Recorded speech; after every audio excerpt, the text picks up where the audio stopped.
You won't believe what Catherine Dancer listens to before a competition. She shared her secret preparations for competitions with our Andrea Jackson in this interview.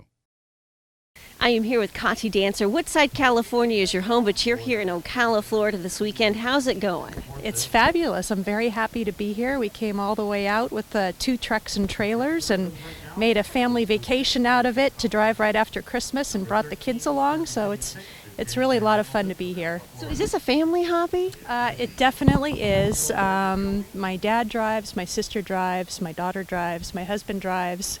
Yeah, we all drive. And for somebody who doesn't know what the marathon is, what is it? Describe it for me. I describe it to most people as like an off-road race. You know, think motorcycles or rally car racing. It's kind of that type of thing with the horse, or like the cross-country phase for the 3-day riding, where we go over about a 14-kilometer course with an optimum time, but then there are hazards along the way that we drive into, and each hazard, every second you spend in there is a penalty against you.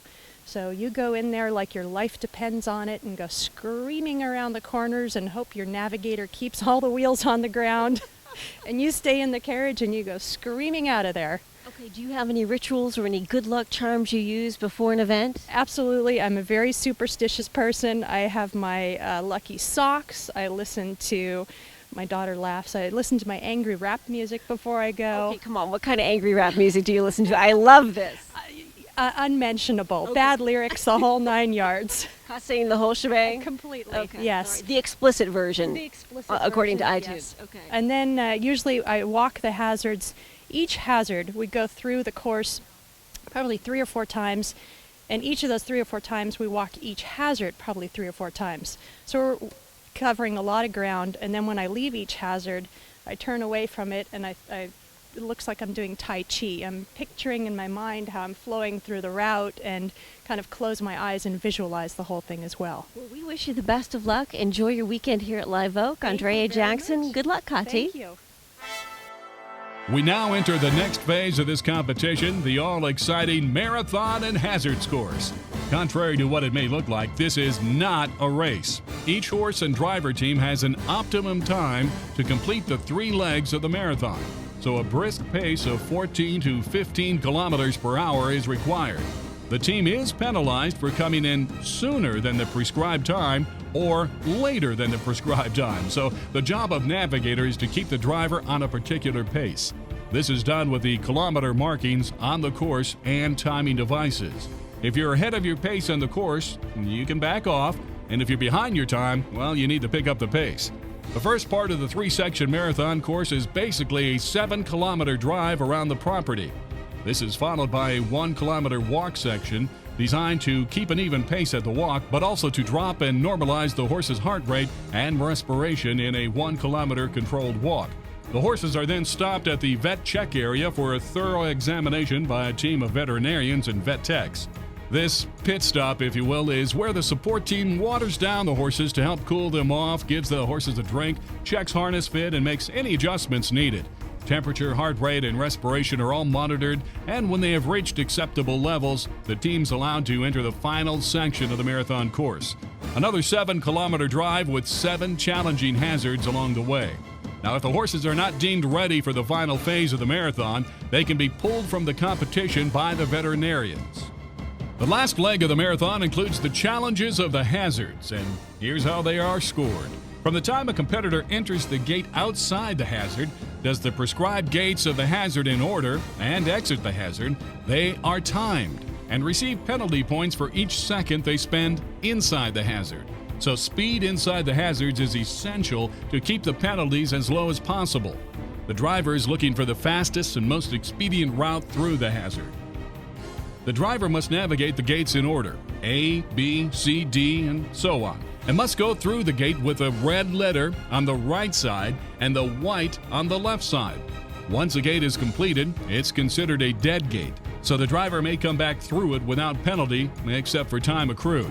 A well-designed hazard will have several options, a conservative and safer route typically requiring more time to drive but easier to navigate, and then a riskier option which will save valuable seconds but incur more risk of getting hung up. Depending on the skill of the driver and the experience of the horses, the team has several choices as to the route they want to take. And split-second changes in strategy, well, they're not uncommon based upon how the run through the hazards is going.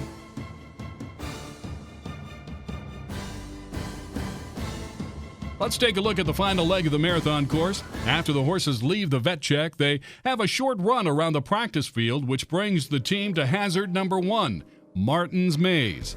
This post and rail hazard offers several options, but expect to see the drivers take the riskier routes through this maze. The channels are deceptively wide, but the corners exceptionally tight. This should be an interesting challenge for the drivers today. From Martin's Maze, the drivers head back to the open country for the trip to Hazard 2, Penfield Bound, the always exciting water hazard. The teams must first cross the covered bridge, for which a canopy over their heads can be disconcerting to some of the horses. There are gates on both sides of the bridge, so the horses must race in and out of the water several times to complete all the gates before heading out towards the next hazard. The course then continues back through the woods and then approaches from the southern side of the property through the trees to the next hazard, the Gulch. This hazard weaves through the trees and requires drivers to cross over the bridge, then make a hard left or right turn down across the dry stream bed and up the steep incline to the rest of the gates. Then out of the woods for a long drive around to hazard number 4. Plenty of tight turns in this hazard. After the longest segment between hazards, the competitors come in from the east to hazard 4, Hilton's Haven. From the air, you can see this is a maze of triangles with several options. Gate A forces you to decide to go left or right, and back to Gate B, which is divided by the fountain in the center, so you can go high or low depending on which direction your horse goes best to. After leaving the hazard, drivers head east back to the woods for a quick loop, and then back into hazard 5, the Budweiser Blast. From the air, this looks like a Chinese checkerboard and requires a lot of 90-degree turns to navigate quickly through this hazard. While you're seeing a bird's eye view of the hazards, they look very different to competitors, and especially the horses who have never seen the hazards. After leaving the Budweiser Blast, drivers again head out east for a broad loop of the trees and then back to the approach for the next obstacle, Hazard 6, the Eagle's Nest. From the air, this hazard looks like concentric circles with several inside and outside routes from which to choose. This hazard has yet another overhead canopy the horses must fearlessly navigate through. Out of Hazard 6, the drivers once more head east for a route through and around the trees and then come in from the woods in the 7th and final hazard of the course, the Haystacks. This hazard is more spread out than the others with routes that encourage more speed. Expect the dirt to fly here as drivers try to trim penalty points from their overall score.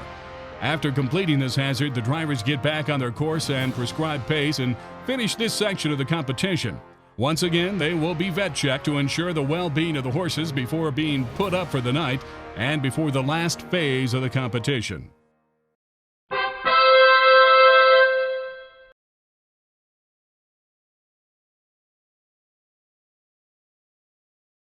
To better explain what the competitors are doing in the hazards, Horse TV assembled a stellar cast of experts at our sports desk to give you the expert opinion on several competitors' runs through the always challenging Penfield Bound water hazard number 2. Joining us at the sports desk are world-renowned harness maker David Friedman from Toronto, Canada, world-class competitor Miss D. Wrigley Miller, Australian medalist and competitor Boyd Excel, our youngest competitor at 14 years of age, Jan Hamilton, joins us and talks about her encounter with a water hazard. World driving champion Chester Weber. Another coach of the U.S. four-in-hand team, international driver and member of the German driving team, Peter Tischer. From Germany, world-class competitor Michael Freund. Well-known course designer Margie Margentino will join us to discuss just what makes a great and challenging hazard in the competition. A judge and one of the top competitors here at Live Oak, Claire Reed, who has donated a tremendous amount of her time to attract young people to the sport of combined driving. From the Netherlands and now coaching the U.S. equestrian team, Koos de Ronde.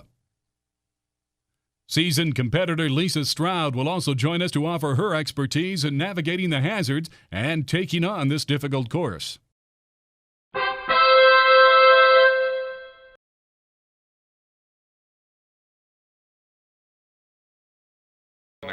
gets ready to come through will be Larry Poole and the gentleman she's been training with. And here he comes. Now see, Larry's made a really fast start there. He's got his speed up. Just a little hesitation on the bridge. He's opted for the long route. It's now, so that now he's aiming to keep his momentum right across the water. Yeah, he doesn't want to be too jerky and too tight here. He wants to be able to keep things flowing. Now there's a little mistake. He's ended up having to go out one panel. He missed coming down the short bank, so he's had to go outside, which has cost him probably 2-3 seconds. And that would be from too much speed on the carry from the way over on that turn. And again, he's gone for another option. He's turning across the bank. Now that's going to bring a really tight corner here. Let's see how he copes with it. A little bit of a hesitation, but it drove quite well. Now just for the F turn. What would be really interesting to know is what his time was. Just a little bit of a hairpin turn here for the exit. Looks like he's got plenty of horsepower left. Yeah, and the interesting thing with those horses is they cover a lot of ground when they gallop. Some horses gallop and don't cover a lot of ground, but those two, when he lets them run, they go very well. First of the horse pairs should be Catherine Dancer, all the way from California. Catherine's a new driver in the sport. She's just been competing for a few years. I believe it's a long way. It's 72 hours drive or something from California to the East Coast here. Long drive for horses and for people. Come all the way to Live Oak in the beautiful Florida sunshine weather. And at the moment, I mean, she's gliding around the hazard, and that's nice to see. Looks like she's got plenty of power. I think Catherine's really interested in making a spot for the pair championship next year and this year, and she's been working really hard to try and get on the team to get to Hungary. Yeah, look, she's more. Whoop. Okay, we're just gonna say how confident she was driving, and then actually we might have just given her the kiss of death because she had a little overstretched there, a little late on the steering aid, but she's recovered well. Tell us exactly what happened there, Boyd, as she went for that turn and sort of had a little bit of a delay. Well, the mistake showed up where she hit the post, but actually what happened was the mistake was over by the C gate. She turned too late after the knockdown. That then put her too flat across the water hazard, and then she unfortunately couldn't negotiate the next rail. So it was in the approach that she lost her train of thought, and then had Yep, it was in the approach, and then what happened was her lack of experience. She hesitated for a second. There was indecision, and the horses didn't know where she wanted to go. So what does a split second feel like in that type of situation? You feel helpless, and then you wish you had done something about it. And a few of those experiences, and then you learn from them, and you get better and better with more time, patience, and money. Now we're into the FEI horse teams that are long listed and trying for a spot and for individual spots for the 2010 World Equestrian Games in Kentucky. Tell me a little bit about what Live Oak means to some of these competitors. What are they trying to do? How important is this event to them? Live Oak is probably one of the higher profile US events. It's the conclusion of the spring season down in Florida. So it's the one people aim towards. It's the one that predominantly has the most international judges. And it really gives them a good gauge on where they think they are in the world. Often in the winter you think you can have a lot of self-belief and you imagine you're better than you are, and you come to big international and you sort of hit the ground with a thump. But so the drivers use it as a leveler or a gauge, and they know what they've got to work on, what their strengths are, what their weaknesses are. But the US, they've filled it up. I think there's 10 or 12 horse teams. I mean, that's a strong number of horse teams. I mean, every competitor comes with 5 horses and 6 or 7 people to work. Trucks, trailers, it's a huge operation. Here's the first horse team, Mike McLennan from Texas. Mike did very well at the last competition 2 weeks ago. Yeah, I mean, what we'll see now is probably the aim of all these drivers will be do 8 obstacles consistently without actually having a course error. So he'll be looking to just keep flowing around the course, good extended trot, slight bit of canter here and there, not waste too much time, and no extra circles and no extra loops, because to turn a horse team around normally takes 8 or 10 seconds, and 1 extra circle is 10 seconds, so 1 or 2 mistakes on the whole course is 20 seconds, and it's 1 penalty for every 5 seconds. So their aim is to have no hang-ups, because when they do have a hang-up, it's a very costly one. It takes a lot of time, and I'm sure our audience can see that these horse teams take up a lot more space in these obstacles than these ponies and these pairs that we've been watching. Yeah, and Mike just drove then quite smoothly, but as you saw towards the finish, he ended up on the wrong side of one panel, nearly going back into the water. But he did a good job. He had a slight alteration on his route. He didn't let that ruin his concentration, and he followed through to the finish. Wonder what it's like from the helm of a 4 in hand? Join us for the Whip's view of navigating one of the hazards with a team of 4 athletic horses in front of you, as we join Mike McLennan for the ride.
We're going to take a quick break here in action to talk with Bill Long, a longtime and respected competitor who's competing here with his 4 in hand team.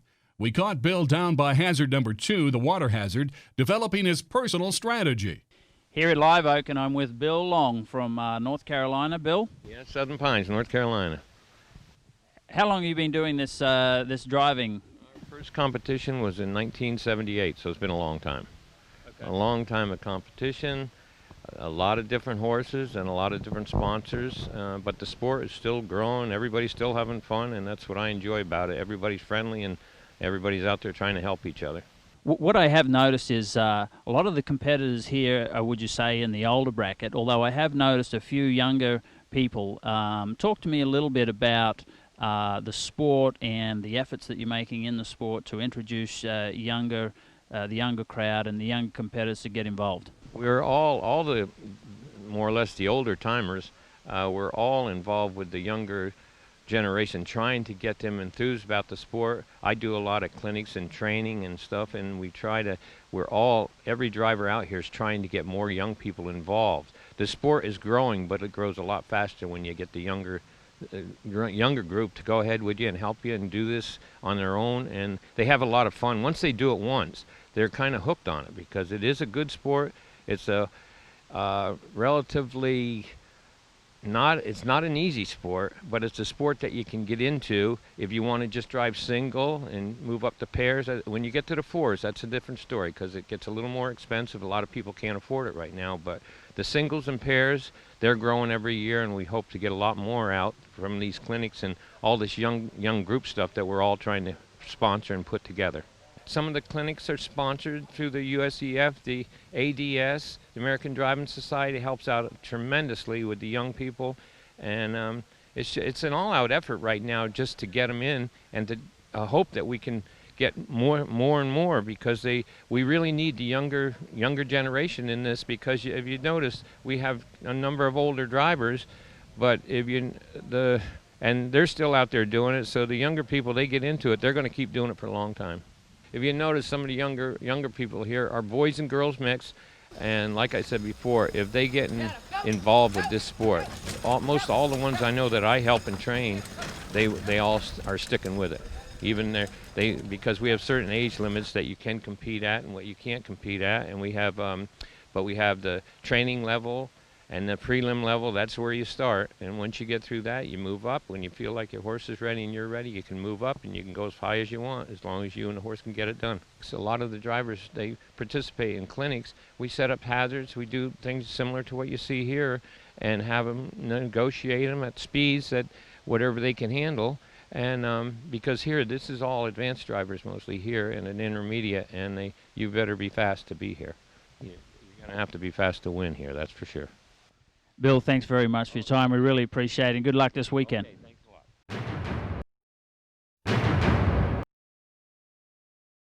Here Lisa comes coming? Lisa, yeah. Looking in good form.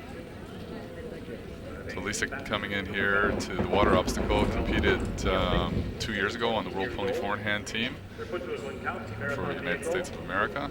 She is the current national USEF Pair Pony champion. She is the current pair pony champion of the United States. Driving very smoothly through this. You have to make a little bit of a loop here. She may have missed her turn. She missed a turn. And a very sharp, trying to make a very sharp exit, and successful. Boy, did she get out of the deep one on that one. Yeah, not a lot of room to turn that team in that very, very small area.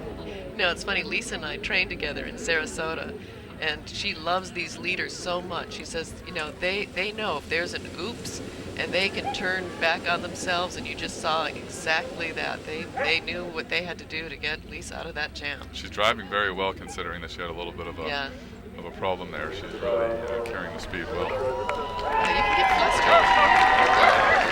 Good correction.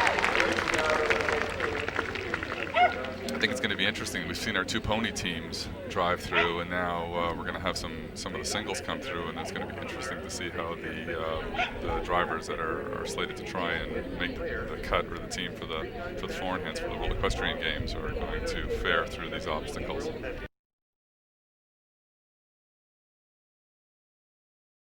And how did it go? It was really fun today. We went through this hazard, the water hazard, and he decided not to go into the water, but that's okay. We did a button hook, and he... Is new at the competition, or why didn't he want to go in the water? He's been competing with me for 3 years, but he just didn't feel like it today, so we went another route. But you've never had trouble with the water before? Do you think it was the reflections? Do you think it was the color of the water? I think it was the angle that I was going for it at. It was not straight in, which I normally do in water hazards. And you turned tight after the red A? Yeah. So you took the short option. So it may not have been the water, it could have also been the steep bank. Yeah, possible. And then so you came out, did a circle, and then how did you deal with the situation?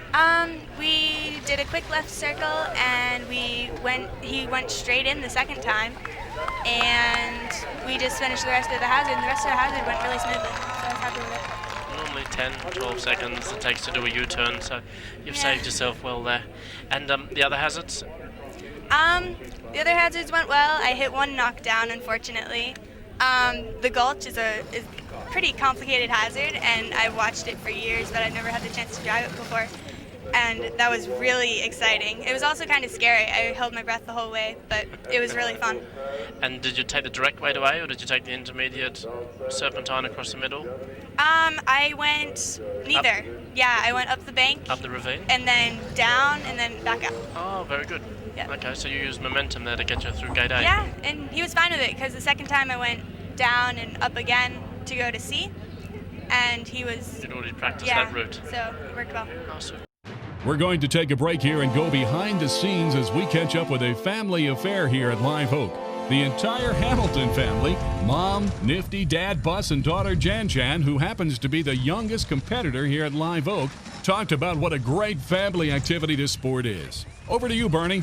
We just talked to Jan Hamilton, who made it through the marathon this morning, and I've got her father, Bus, and her mother, Nifty. Jan, Nifty, and Bus. Common names, easy to remember, maybe for somebody else, but not for me. Guys, big day today. You competing against your daughter this morning. How was the course? We're in the same division, and it was an excellent course. It was every hazard was exciting. We really loved it. Unfortunately, or maybe fortunately, she beat me in every hazard. Well, as long as it's all in the family, If she wins, I win, and if I win, she wins. So it doesn't really matter. That's fantastic, Dad. You're the navigator. You're the pilot of the family, and you're the navigator for the carriage. Tell me a little bit about your day and the emotions that run through when you're competing, and you've got both your wife and your daughter in the same competition. I had a fantastic day. I'm my wife's navigator, and we just love doing this as a family. And this is our first time we've been here as spectators for 5 or 6 years, and never thought we'd really get to the level where we could drive here. And we just are so excited. Had a great day. Everything went pretty well, and just love it. It's a wonderful family sport, and we do it as a team. Well, that's really warming and wonderful, and it's great. It's great. It's an unusual story, but we're gathering lots of unusual stories here this weekend, and this event is just fabulous. I know it's your first time competing in the Live Oak event. Is this your first time out? Oh, yes, we just qualified for intermediate, and this is the first time. We've been in 2 events before this at intermediate level, but this is the first time at Live Oak, and it's very exciting to be here. This is the one you want to do good at. Well, I tell you what, I come from a big family too, and it's a big kick in the pants to see you guys out here competing together. And are you going to be in the dressage tomorrow? I beg your pardon, in the cones tomorrow. That's when it decides who's going to win. It all comes down to the cones. Yeah, that's it. I don't even know where we stand right now, but dressage was yesterday, marathon today, and tomorrow. You just don't hit any balls, and maybe you do okay. And you could be last now, but everybody else could hit a ball, and you could end up first. So. Well, I tell you what, I think I know where you really do stand. You stand as a family, and it's really great to see. And I've really thoroughly enjoyed talking to you, and I'm really looking forward to talking to you some more tomorrow. Great. Thank you. So next to go is Bob Koopman coming from Morriston, and driving also a Morgan horse. So it was really pushing to get in, slowing down a little bit on the bridge so there's no slip. Yeah. So if the horse is going this tight turn, that makes sense. But if you have a horse with not experienced, I wouldn't go to all the way out and drive a little bit faster. Oh, carry sliding a little bit. Back. Yeah. Can't make this turn. No. Hold him back. I think I would close a little bit the turning brake. The carriage is sliding. Yeah, fishtailing on the back. You can tie that down tighter. Yeah. And that makes it difficult to steer very well.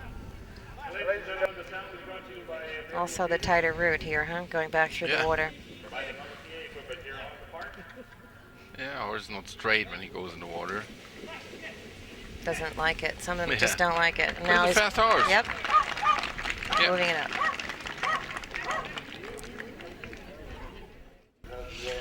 Oh, great. We have Lindsay Nevitt coming here from Ocala area here. She's trained with Sterling Grayburn and Wendy Ying for a long time. Really good marathon driver, young woman. It's calling a sport horse. What is a sport horse? I think that it looks like from the markings it's got to have some Appaloosa in it. Yeah. She's doing a good job. Horse is nice. Head staying down. Holding the canter all the time. And yeah, it's good. It saves a lot of power for the horse, huh? Sure. Father there on the back.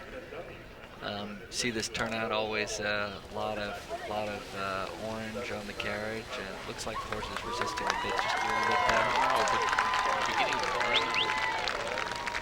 Yep, super round. Yeah. Horse keeps its head down, cantering over the back. This kind of looks very good.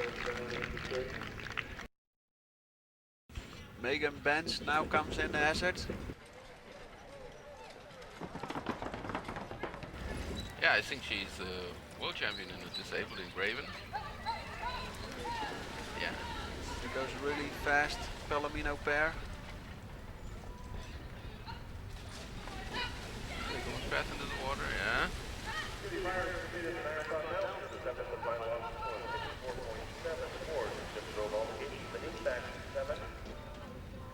Now take a left turn. Coming back. First 5 Up and down. people have completed the marathon. Their second stage of competition in the combined driving event. She was a little behind in dressage, so now she tries to make up points and do a good job. Yeah, she does a good job. She's trained by the Catwells, I think, or they help them a little bit. Yeah, she's always with the Catwells, and so they do a lot of driving there. Comes Paul Martin into the water. He works around horses a lot. He's driving a Kuhnle carriage there. He actually represents Kuhnle. It's a carriage builder from the Black Forest in Germany. Yeah, it goes really fast.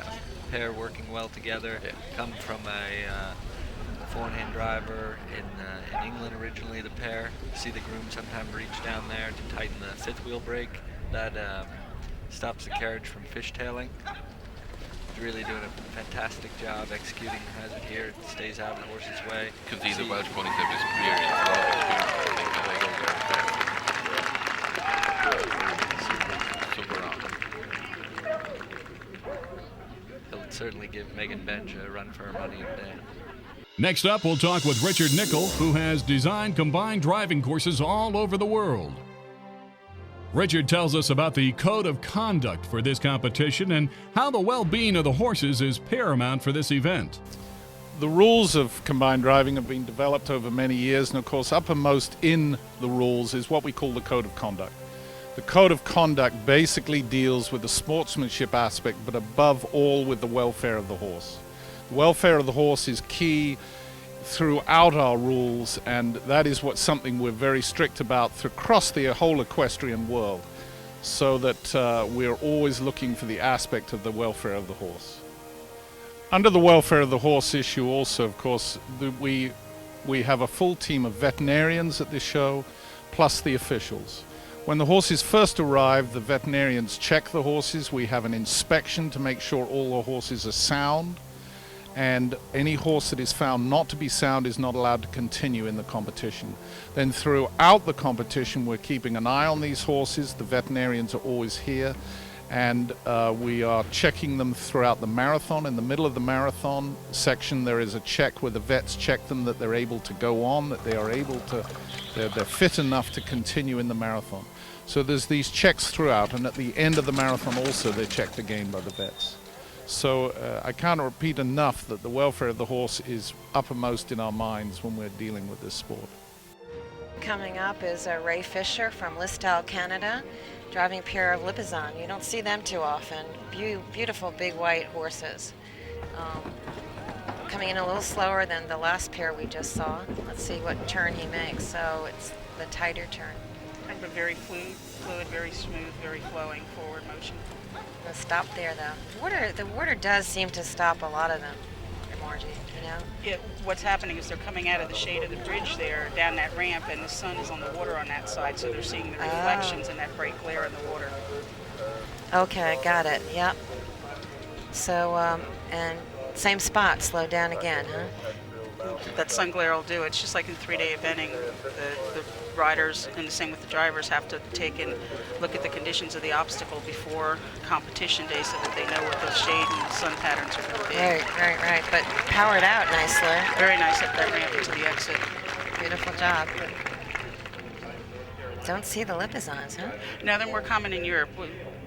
Tucker Johnson had a pair a number of years ago and then went into a four-in-hand with some Lipizaners and Cloud Rubies, but you don't see them often here in the U.S. Do they have the same endurance for the driving? A little heavier muscling, a little harder to cool out as far as recovery time in the vet box, and I think that's why we don't see them so much here in the U.S. with our hotter, more humid climates. Right. Part of the reward of covering events like Live Oak is meeting the people who make this sport special. One competitor who touched our hearts is Bob Giles. Now, Bob had a difficult childhood, being the ward of the state in 13 foster homes growing up, but he found his love of horses from this early experience. Bob went off to serve his country in the military, and as you'll hear in this exclusive interview, Bob has a special motivation today and who he is representing. Bob's got a special story, and he's here driving this weekend, but there's something different that makes Bob stand out amongst the other drivers, and he's got a lot of history. Bob is competing here this weekend, and his quest is to represent America in the World Equestrian Games in Lexington, Kentucky, 2010. But he has a special background. Bob is an ex-Marine, and he's been awarded not one, not two, but 3 Purple Hearts. A very poignant story, and so we're going to spend a few minutes just chatting about that, and then we're going to talk about the how horses came into Bob's life and how he got his start and some of his travels and trials and tribulations getting to this point. Bob, so tell me, first of all, you're an ex-Marine? Yes, sir. And Bob, where did you serve and when? And just tell me the story in your own words about your service to this great country and the rest of the world, as a matter of fact, and how you came to be awarded those Purple Hearts.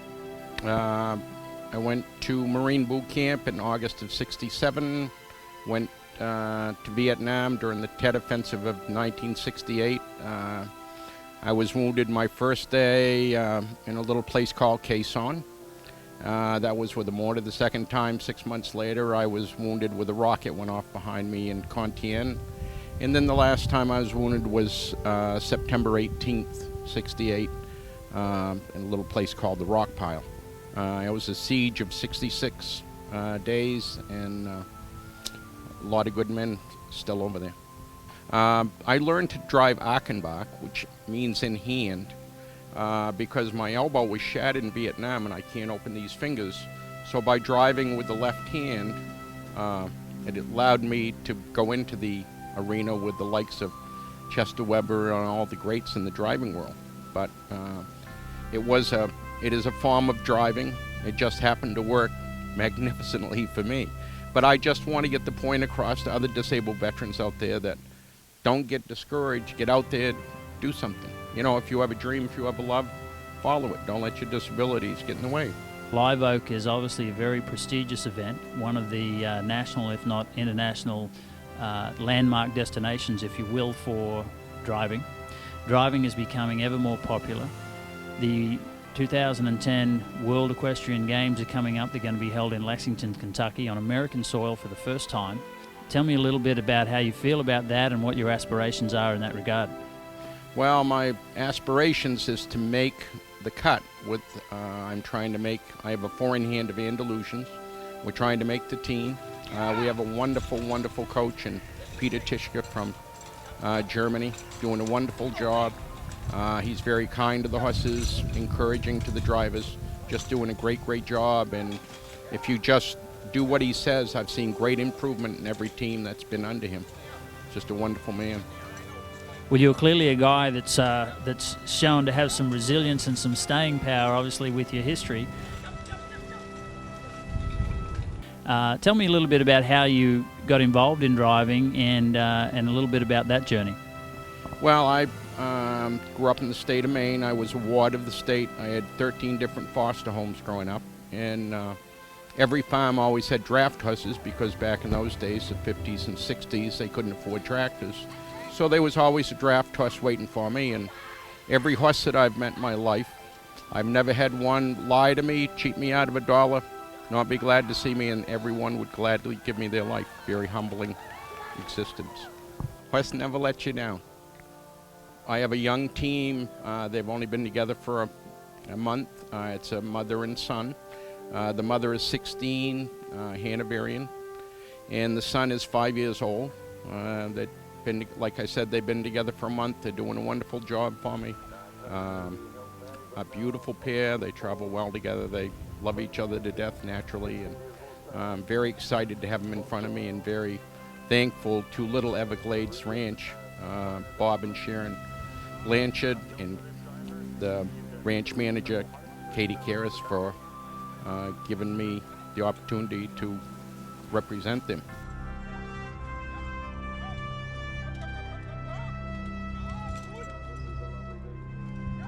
A little bit poignant, but very definitely celebratory.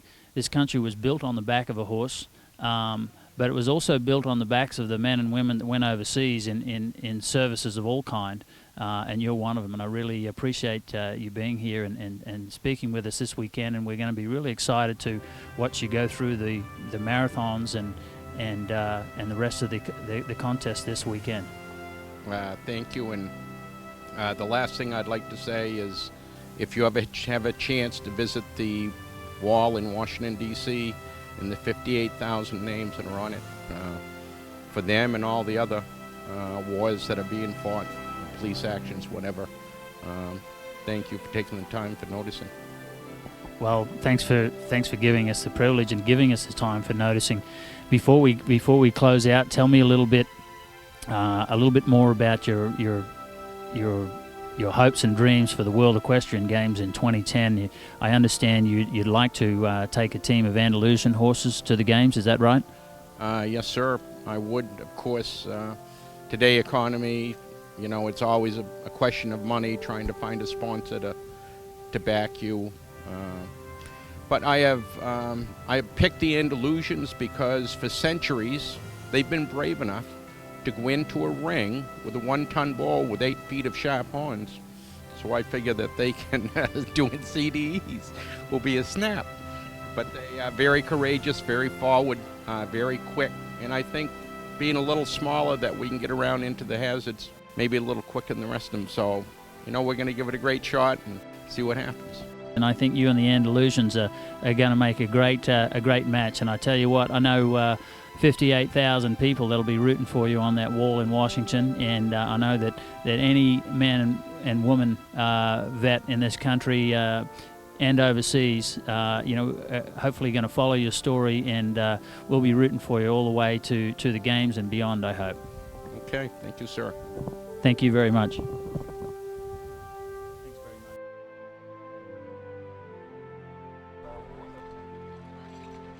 Here he comes now. We'll continue the story in just a few minutes, but he's a 3-time Purple Heart recipient, Vietnam vet, and he's driving for the 58,000 people that are on the wall at the Washington Mall.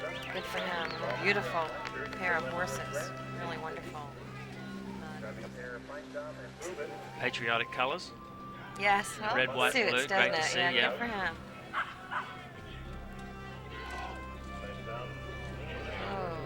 Well, he's really getting after it, and he only just tucked them inside that gate. Yeah, good job. I think the hazard judge was moving away. Sometimes they don't know the course that people are taking, and they thought it was in the right spot. I came a little close. There she moved. Here we go. Very big horses. Yeah, and they're beautiful. Much better line that time as he comes in through the water and takes the big Well turn done. as he goes back out the other side. Powering out. There they go. Yeah. Well done. Yeah, great job. As he said to me, the only the only thing that's never let me down in life has been a horse, and I've stuck with him ever since. Yeah.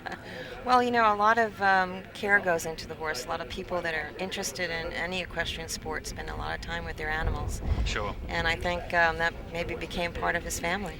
I think so, and as I say, it was really a nice story, and we're certainly going to follow him, all the way through Kentucky and beyond. Great. Well, wish him the best. That's terrific. Watching the action was competitor Sarah Schmidt. We caught up with her as she shared her superstitions when it comes to CDEs. She doesn't seem to like tan pants. Gorgeous weekend here in Ocala at Live Oak. We're with Sarah Schmidt. How's it going this weekend? I can't ask for anything better. I'm sitting in second place. I won the marathon. I won the whole FEI marathon yesterday with my pony, and hopefully today we'll be able to carry through and do really well today. For somebody who is brand new to this is an amazing event. How did you get into this? Interestingly enough, I'm a dressage rider, and I'm still a dressage rider, but my farrier drove, and I was always fascinated with it. And they had the World Championships in '93 in my neighborhood, and I went over and I was like, wow, this is really neat. And my farrier drove, and he lent me all his stuff the first year I drove, which was in 1998, and I borrowed everything, and I started driving, and unfortunately, I've been hooked ever since. Is it kind of addicting? It's absolutely addicting. It's so much fun. The people, I think the biggest thing is the people. They're the friendliest, most giving people. The first year, I had a runaway and my carriage wrecked in one of my first competitions, and everybody came up to me offering me their carriages. I'm like, these are expensive things, and they're like, oh no, you can take it and do it, you can keep going, it's fine. I was amazed by them. Now, see, I'm completely new to this, and from an outsider's perspective, it doesn't look like it's that dangerous. It's not that dangerous except for when something bad happens. The horses are wonderful. Unfortunately, you're not on top of them. You have a vehicle. They can fit through gaps that the vehicle can't. And sometimes, they hit things or the wheels come up and tip over. And when it's over, it's not a good thing. Okay, now aspirations. Where do you see this sport going? Well, it's ever growing. It's kind of a little bit static now, I think maybe because of the economy. But the more people, when they start to drive, it is addicting, and they come in and more. The singles in America, the singles are the most popular, probably from an expense point of view. In Europe, the pairs and the fours are more popular. Do you have any rituals or any good luck charms you use before a big competition? Well, one time I was wearing tan pants and I tipped over. Actually, I tipped over here in 2003, and I have never worn tan pants on the marathon again. And it's working. It's working. Well, we wish you all the best. Fantastic. Good luck this afternoon. Andrea Jackson reporting here from Live Oak in Ocala. Now for an update on the Horse TV leaderboards. In the advanced single pony division, Susie Stafford had the third best individual marathon, but that was good enough to hang on to first place after 2 events. Sarah Schmidt has the best individual marathon, which keeps her in second place after 2 phases of the event. Sherry Dolan came roaring back from a 6th place dressage score to move up into 3rd place. Phyllis Gruppe, who took an early head start with her 2nd place finish in the dressage, drops back to 4th place in the standings. 5th place goes to Leslie Burndall, who slips back from her 3rd place finish in dressage. Samantha Oram, who after a slow start and 8th place dressage test, moves up 2 notches to take 6th place in the standings. Samantha had a wild ride in the Gulch and, nearly overturned, but kept it together without incident.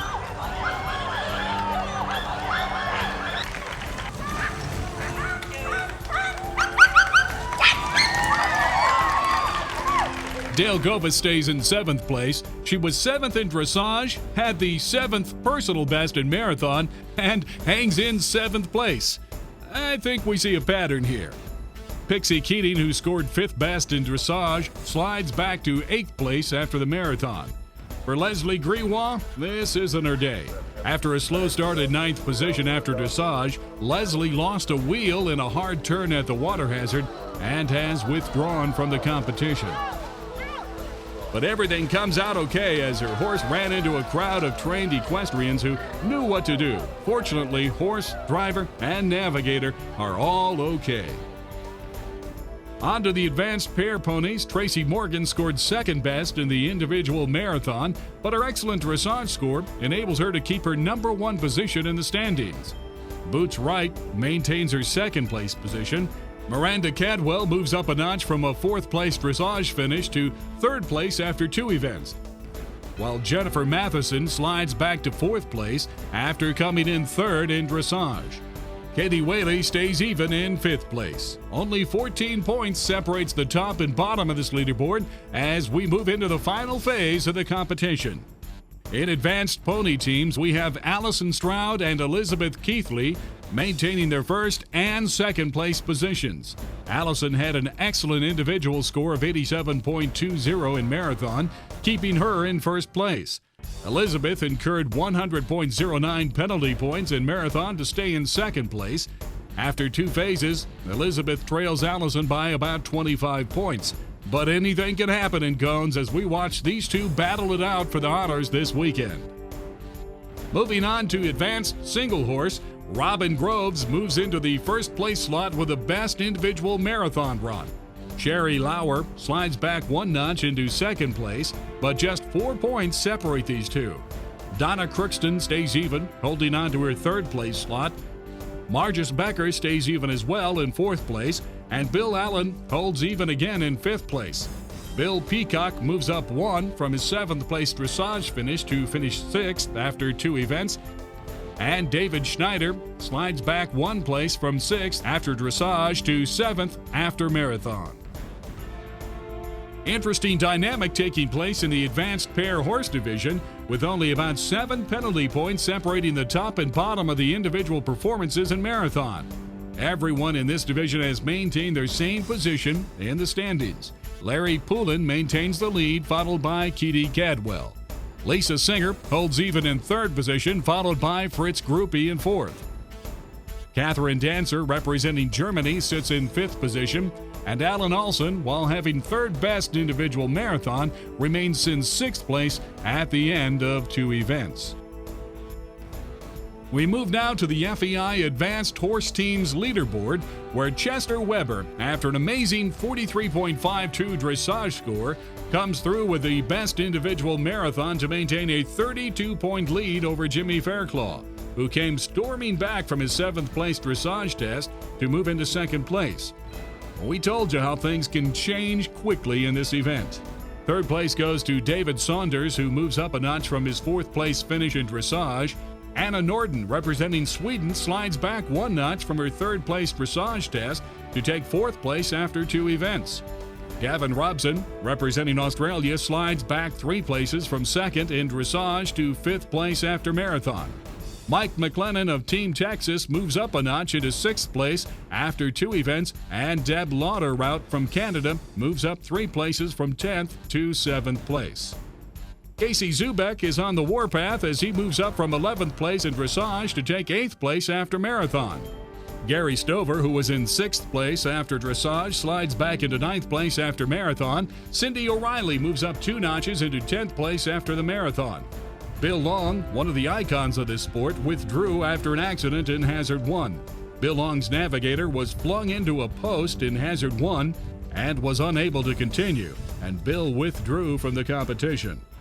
Daryl Billing, representing Canada, was eliminated after problems in Hazard 3. Daryl was pitched out of the carriage coming down through the gulch and didn't recover to continue the hazard. Quite a spread in this division, as about 78 points separate 1st and 10th place. So error-free driving will be required in the last phase of the competition to narrow the gap. This will be interesting. In the intermediate single pony division, Mary McCocious had an excellent individual marathon to maintain her #1 standing on the Horse TV leaderboard.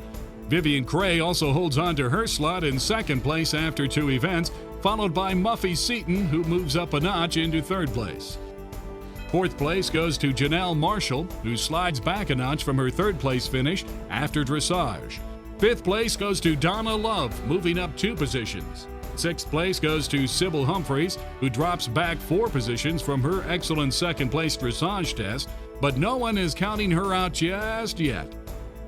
7th place goes to Charlotte Trentleman, who slides back 1 place. Philip Needs stays even at 8th place in the competition. Linda Fritzkel moves up 1 place into 9th place, and Judy Fryer goes from a 9th place finish in dressage to 10th place after 2 events. We're going to take a quick break from the competition to talk with Executive Director of the Kentucky Horse Park, John Nicholson. John gives us a glimpse of the upcoming World Equestrian Games to be held in Lexington in 2010, and the interesting ties between the World Games and this live oak competition. John, welcome. How's the show been so far? It's just been wonderful. You know, Bernie, this is one of the premier driving events in the country. And we're at such a great time in history for equestrian sport in the United States now, with the promise of the 2010 American Games, the first time the World Games have been outside of Europe. And we're on the precipice of I think, a great explosion of interest in all equestrian sports, but I think especially driving here. So you want to come to the premier spot in America for driving, and that's Live Oak, and I'm delighted to be here. The Live Oak facility down here, while it's not the Kentucky Horse Park, it really is scenic. And is this your first time down here, or have you been here in past events?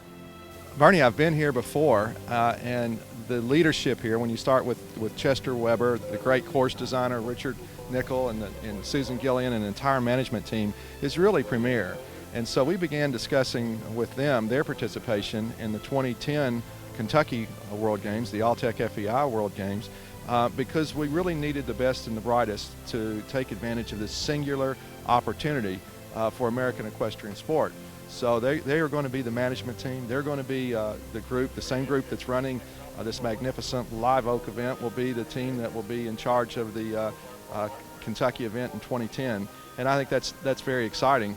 The All-Tech FEI World Equestrian Games, you know, everybody, it's the 800-pound gorilla or the elephant in the room right now. I mean, sure, everybody's going to these events in other parts of the world, and they're qualifying events, and Live Oak's one of them. But, you know, on the forefront and in the back of everybody's mind is the All-Tech Games. How are things coming along at the park? Construction and all the preparation, Bernie, is on time and on budget. We know the stories of Olympic sites, and everybody always says, will they be ready, will they be ready, and all the stories. Well, in Kentucky, at the Kentucky Horse Park, we really are on time and on schedule. The building of the great outdoor stadium that'll have some 30,000 seats for the opening and closing ceremonies, dressage, eventing, and jumping. And our brand new $45 million indoor arena is almost complete. So it's going along very well. As a matter of fact, people will be able to experience the stadium at the 2009 Rolex Kentucky 3-day event, because that will be its rollout and its premiere. But the whole facility, which has enjoyed a really rich history, is getting a makeover, a rebirth, if you will, and things are moving inexorably in the entire sport towards September of 2010 for the All-Tech FEI World Equestrian Games. And you're right, you feel that at every event. That's the mountaintop that people are going for. And you know, you and I have talked before, this is going to be how we measure time for our sports. That which was before the first American Games and that which will be after, because I think it will be dramatically enhanced, and we've got a lot to look forward to. But one of the things that I think is going to be accomplished by the All-Tech FEI World Equestrian Games is that the world will see the diversity of how Americans relate to horses, and really how the diversity of horses and mankind throughout the world. So it won't be just the 8 sports. It'll be an entire celebration of the relationship, and that's going to be very exciting. Checking the intermediate pair pony division, Paul Martin jumps into first place with his excellent individual marathon performance, while Claire Reed drops back into second from her first-place dressage finish. Linda Utze from Texas makes the move into third place from fourth in dressage, and Mary Clark Lynn drops 1 notch into fourth place. Michelle Walters stays even in fifth place, and Megan Benge moves up into sixth place from her seventh-place dressage finish. Only about 21 points separate the top and bottom of this board, so look for an exciting finish as we move into the final phase of the competition. On to the intermediate single horse division, where Ellen Epstein, despite a 10th place individual performance in marathon, hangs on to her first place position with her excellent dressage test.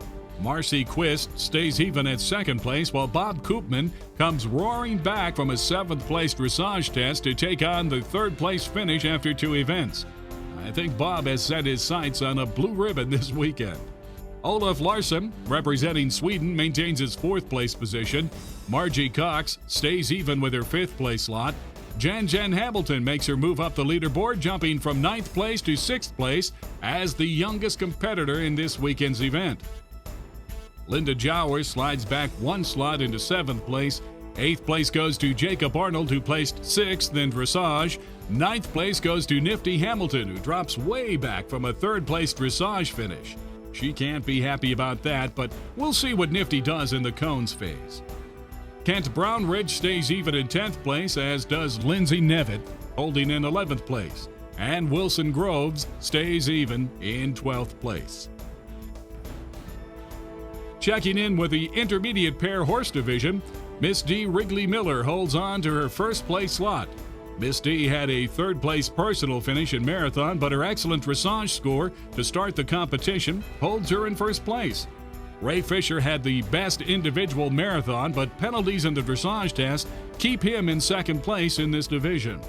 Our 3-time Purple Heart recipient Bob Giles had the 2nd best marathon, which moves him up into 3rd place from his 4th place dressage finish. Peter Harding, representing Canada, drops 1 place from 3rd to 4th on the leaderboard, and rounding out this division is David Gatz, who stays even in 5th place. In the intermediate horse teams, Wendy Ying scored 149 penalties in the individual marathon for a total of 218.86 penalties at the end of the 2 phases of competition. Even though Wendy is the only competitor in this division, she must have an error-free run in the cones to take the honors in this division.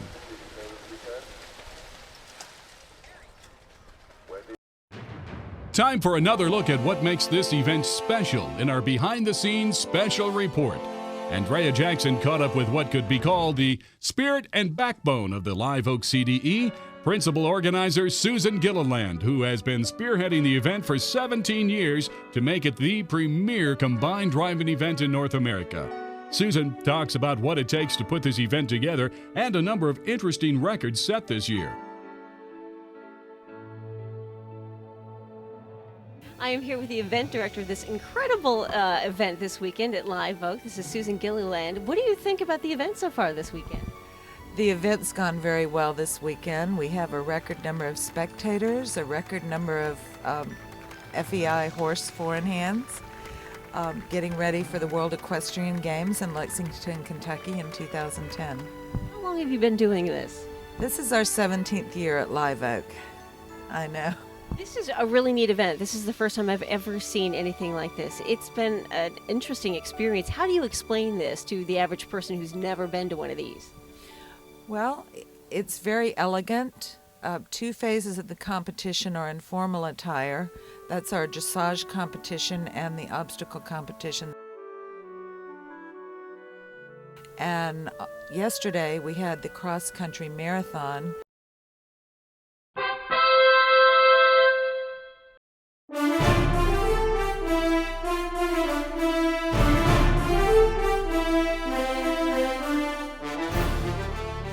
The CAI Live Oak CDE, brought to you exclusively by Horse TV. It's a beautiful day here in Ocala, Florida at the CAI Live Oak Combined Driving Event. And as they say, it ain't over till it's over. And that's so very true for this equestrian competition. Our drivers and horses have been through the precision and exacting performance requirements of the dressage test, the rigors and challenges of the marathon course, and 7 grueling hazards, and now it all comes down to this. The horses and drivers must come off the adrenaline-filled marathon to drive a course consisting of 20 gates, 2 of which are 4 gate stair steps, with only centimeters of clearance between the cones and the wheel track of the carriages. It looks deceptively easy, but drivers will tell you it takes concentration and skill to navigate the course without knocking any balls off the cones or going off course. The drivers also have a prescribed time to drive the cones course. They incur penalty points for knocking down balls or coming in behind the required time allowed. But this is where drivers can make up points with error-free driving and grab the lead in the last phase of the competition. Or they can blow a solid lead with mental mistakes and driving errors. Let's look at the cones course. The drivers will enter the course and salute the judges. They must pass through the start-finish gate to begin their timing and end their run. The horses and carriages will pass over the wooden bridge to find gate 1 on the other side. The gates are marked with a red numbered flag on the right and a white numbered flag on the left. They must always go through the gate with the red on the right side, or they will be eliminated. This flowing course will take drivers around the gazebo with an approach to gate 5, which could confuse drivers into going through it the wrong way. We'll see if that trips anyone up today. Coming through gate 6, the course leads directly and deceptively to gate 10. But going through this early will cause elimination. Drivers must go around it to gate 7, 8, 9, and then gate 10. The course makes several large and reversing loops as it works its way to the backside of the course, where gates 15, A, B, C, and D form a serpentine which can be difficult to navigate. I'm sure we'll see several balls down through this area. After gates 16, 17, and 18, drivers face yet another serpentine in gates 19, A, B, C, and D before looping back 180 degrees to catch gate 20. After clearing this last gate, you'll see most drivers make a dash for the finish gate to minimize any time penalties for their run. Ideally, drivers are looking for the elusive double clear round, meaning no balls down and no time faults. On this course, that will be difficult today.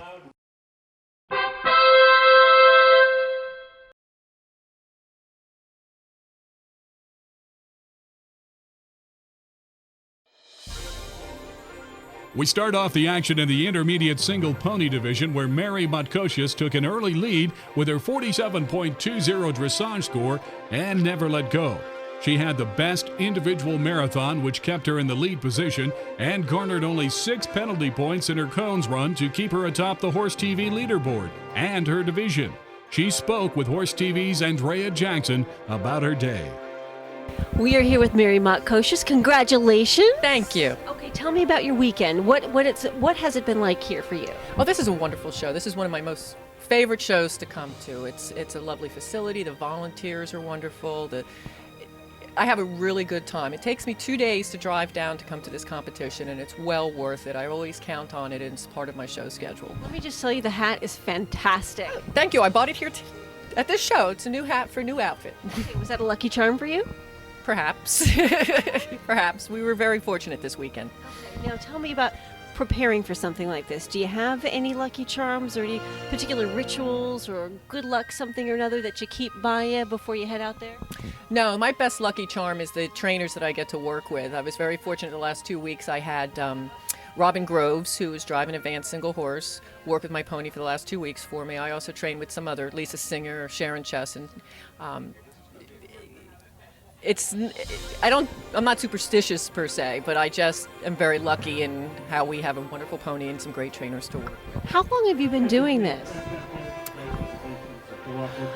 A long time. My mother says that you do this too long when you get to remember everybody's horses' names. I mean, she knows people's horses' names. She doesn't know people's names, but she knows their horse's name. It's got to be 15 years or so, maybe even longer. And the best thing about driving is the people are wonderful. I mean, you compete against people who are helpful and they're wonderfully nice and hunter equitation, it's a different world. This is a great, friendly world, and I just got hooked on it after I started doing it with somebody else. And there's such a great age range, too, of people, so many different people who come out here for this event. Yeah, and you'll find a lot of people who are unable to continue to ride for medical reasons. Like I have a herniated disc, which happened after I started driving, but affects my ability to ride. It doesn't affect my ability to drive. You have a lot of top drivers out here who used to do other equitation or other horse type of things, and now they drive because they can. And we have a lot of young people coming along, very good young people, like Samantha Orman and FEI Ponies and some other very talented young people. We need to get more young people involved as far as I'm concerned, but you're right, there's a big age difference. But I'm one of the younger ones, thank you. Yes, you are. Favorite moment from the weekend? Getting my blue ribbon in my Fair Hill, my live oak chair. Everybody, these are big things, these live oak chairs. They are. And I'm very pleased to have it. Well, congratulations. Okay, great weekend. You. Safe travels back home to New Jersey. Okay, thank you. Yes. Okay. Bye from Live Oak. Vivian Cray, who moved from 5th to 2nd place, held on with a double clear round and kept her claim on the 2nd place honors.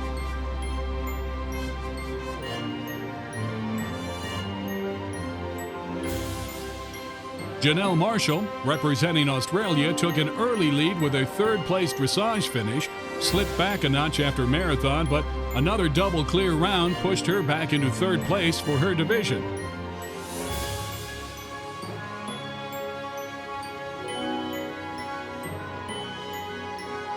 Sybil Humphreys had a strong start with her 2nd in dressage, then slipped to 6th place after marathon. But with yet another double clear round, she moved back up into 4th place by the end of the 3 phases.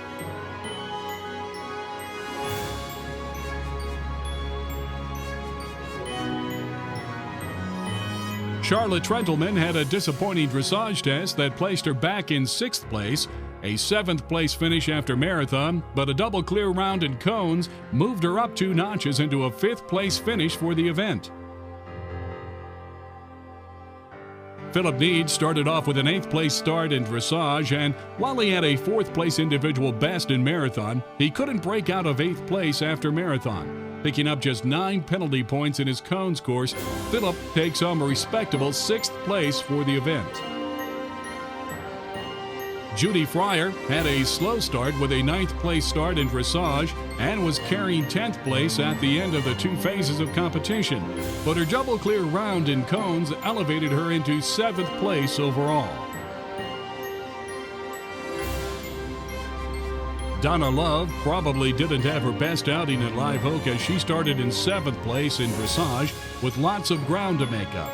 She roared back for 3rd place in individual marathon, which moved her into 5th place at the end of 2 competitions, but incurred 28.60 penalties in the cones course, which left her in 8th position overall. For Linda Fritzkel, this just wasn't her day. Linda started off with a 10th place dressage finish, which meant she had a lot of ground to make up. In marathon, Linda made up some ground with a personal best in 8th place, moving her into 9th place overall after 2 phases of competition. In cones, at gate 5, Linda was eliminated for going through it in the wrong direction. The red flag must always be on the right. Better luck next time, Linda. You're a competitor with heart.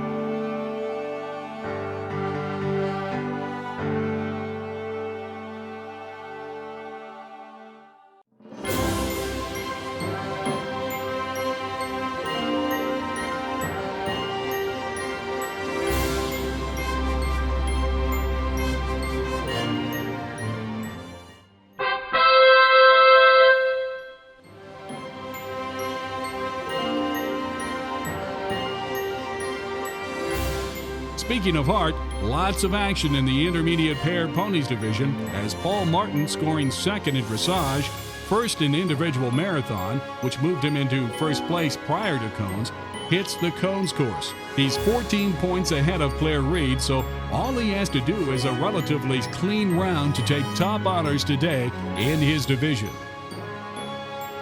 Paul is driving a flawless course here today. His driving pony pair are really into this, as you can see. Paul comes down the last serpentine. His pace is good. There should be no time penalties for Paul. Oh, he misses the 19D gate.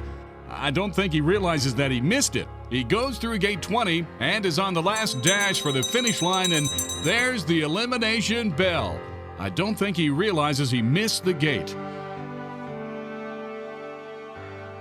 Oh, now he does with a slap to the head. He's got to be sick over that one. Just 2 gates from winning his division, and he misses gate 19D. Well, that's combined driving where mental errors can take you from first to elimination in seconds. He'll be beating himself up on that one all the way back to Pennsylvania. Oh, Paul, that one hurt. Paul's elimination quickly opened up opportunities for Mary Clark Lind, who with just 3 penalty points slides into 1st place.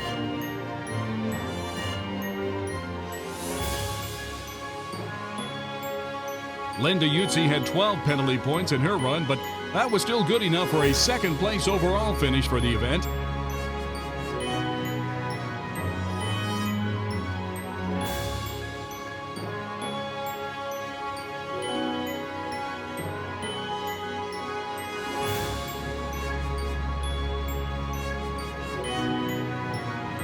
Claire Reed, who was in 2nd place at the end of the 2 events, incurred 13.99 penalty points in cones, and that slips her back 1 notch into 3rd place.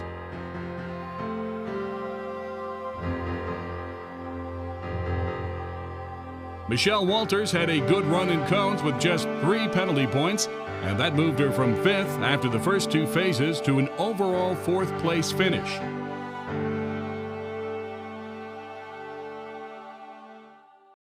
Megan Binge had the 3rd best individual cones run with just 3.18 penalty points, but her slow start in dressage with 81.53 penalties in that phase was a bit much to overcome, even with her excellent 2nd place individual finish in marathon and 3rd best in cones. Megan finishes up her event with a 5th place finish.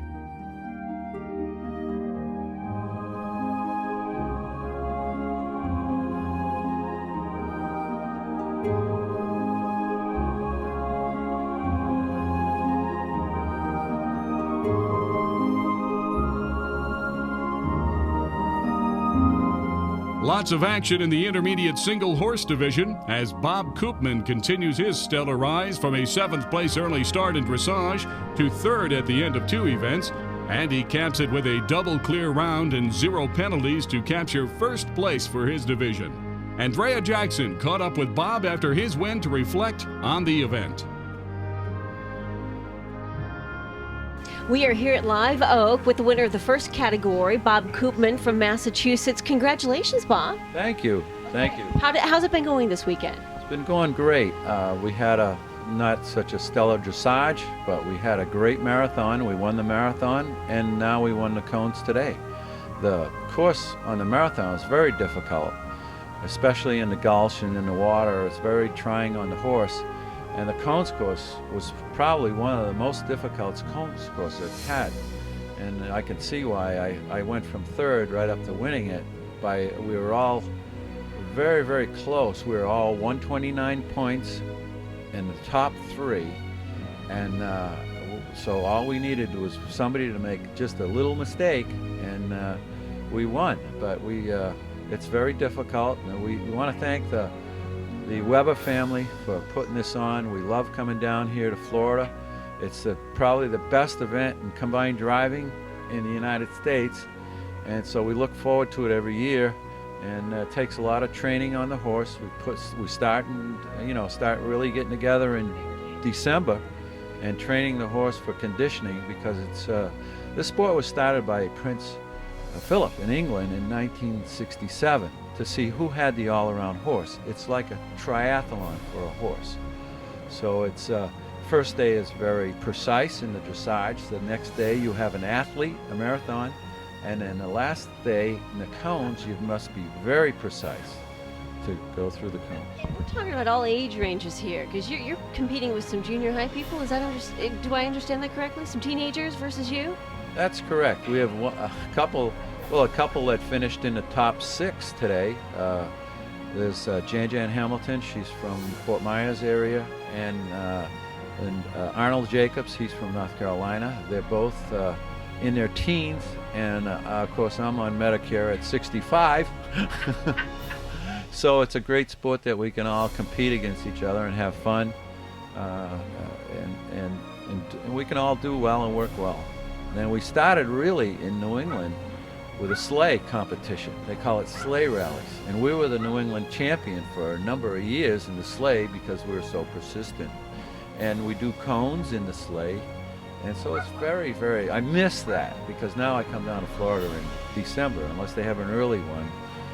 I miss that part of it. Since I retired, I was able to come down to Florida. And I really need to get the horse in shape. Well, and Florida's got the weather compared to Massachusetts, let's face it, Bob. Especially this year. Marcy Quist grabbed 2nd place early and never let go, carrying that slot through marathon. And with just 6 penalty points in her cones run, Marcy takes 2nd place honors in her division.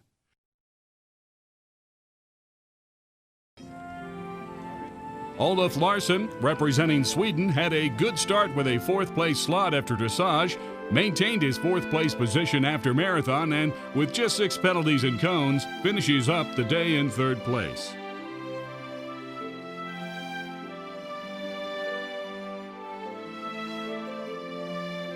Ellen Epstein, who took a strong lead after dressage and held on to it through marathon, picked up 10.94 penalties in cones, and with just points separating the top placings, Ellen slips back into 4th place for the event in her division.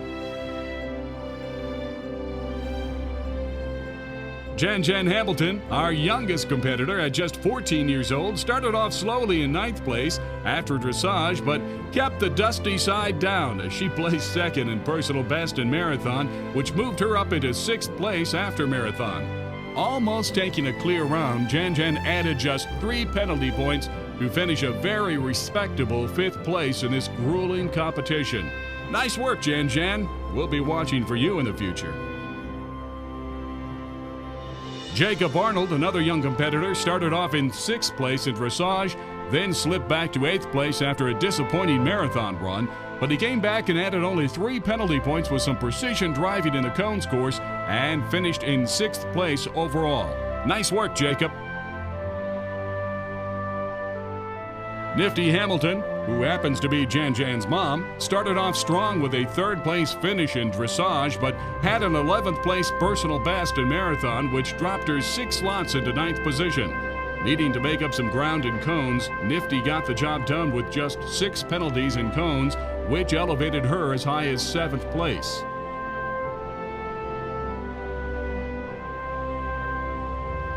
Kent Brownridge had a slow start with his 10th place finish in dressage, and while he made up some ground in marathon with his personal best in 8th, he remained in 10th place at the end of the marathon, showing he can get the job done. Kent scored a double clear in his cones run, but this still didn't get him past 8th place in this tough division. Margie Cox had an up-and-down day. She started off with a respectable 5th place in dressage, then wowed everyone in the marathon with a 3rd place in personal best, which kept her in 5th place at the end of 2 events. It wasn't her day in cones, though, as she collected an additional 17.91 penalties in knockdowns and time faults, and finished up the day in 9th place overall. Lindsay Nevitt had a slow start with an 11th place finish in dressage, but she made up some ground in marathon, but not enough to shake the 11th place slot at the end of marathon. She had a solid performance in cones with just 5.13 penalties, but it wasn't quite enough to move her up into the standings significantly. Lindsay finishes out her division in 10th place.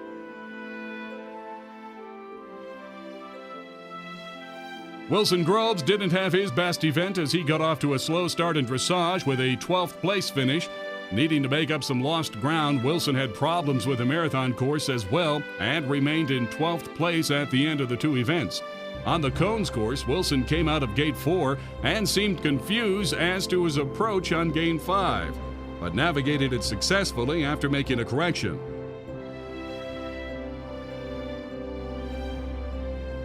Now, it looks like he lost his orientation to gate 6, and so he makes a long route around the gazebo again. This is really going to cost him time penalties unless he can make up the speed.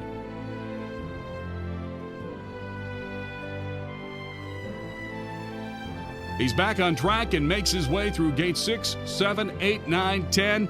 Oh, he went through gate 11 the wrong way. The red has to be on your right, and he hears the dreaded elimination bell.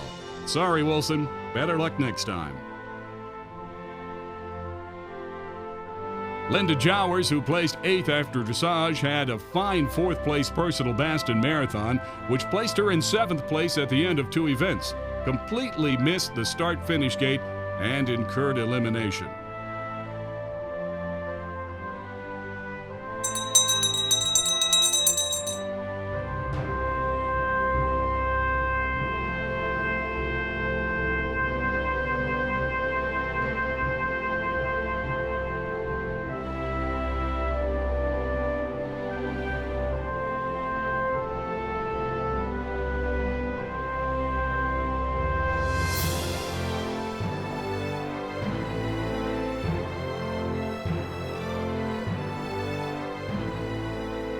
We now move to the intermediate pair horse division, where Miss D. Wrigley Miller seized an early 21-point lead and never let go. Miss D placed 3rd in personal best marathon, but her commanding lead in dressage held her in 1st place at the end of 2 events, giving up only 10.54 penalties in the cones course. Miss D took top honors for the division with an excellent score of 135.36 for the event. We caught up with Miss D at the Horse TV Sports Desk to capture her thoughts on the event and the sport of combined driving. Take it away, Andrea.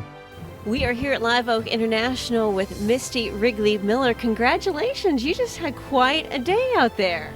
I did. It's an amazing finish for, especially after 3 days. It's 3 long days, and to be able to hold on to a lead through 3 days is challenging and very, very gratifying. And you got one of the best dressage scores, is that right? Yes, I'm very happy to say that I did. And I got to tell you, I love the hat. That is spectacular. Thank you. A lot of people accuse me of getting into carriage driving just for the hats. I don't blame you, because the outfits are pretty good. They're wonderful. It's fun to get dressed up. Now, to somebody who has never experienced this kind of thing before, how do you describe it? Oh gosh, well, if you're familiar with 3-day eventing at all, which has a much larger national exposure, it's like 3-day eventing on wheels. And the first day of dressage is very controlled, and second day, the marathon, the cross country, is just a pure adrenaline rush, and the grand finale here, it's like stadium jumping, timed obstacles. So how long have you been doing this? I have been combined driving for just 2 years. So that's why this win was just phenomenal for me. It really was. I've been involved with horses in various aspects of showing all my life, and I've been doing carriage pleasure driving, but the allure, the excitement of combined driving just kind of finally drew me in. Because this is such an unusual sport, and I know it's growing. Where would you like to see the sport go? I would love to see it as big in the United States as it is in Europe. In Europe, the driving is very, very popular, commands huge spectator crowds. And I think the appeal is so many people are able to drive. Not everyone can ride a horse, but whatever level you're at, putting a horse and carriage together and driving is something that a lot of people really can do. Take me through a course, for instance. If I've never been on a course like this before, what do you experience out there?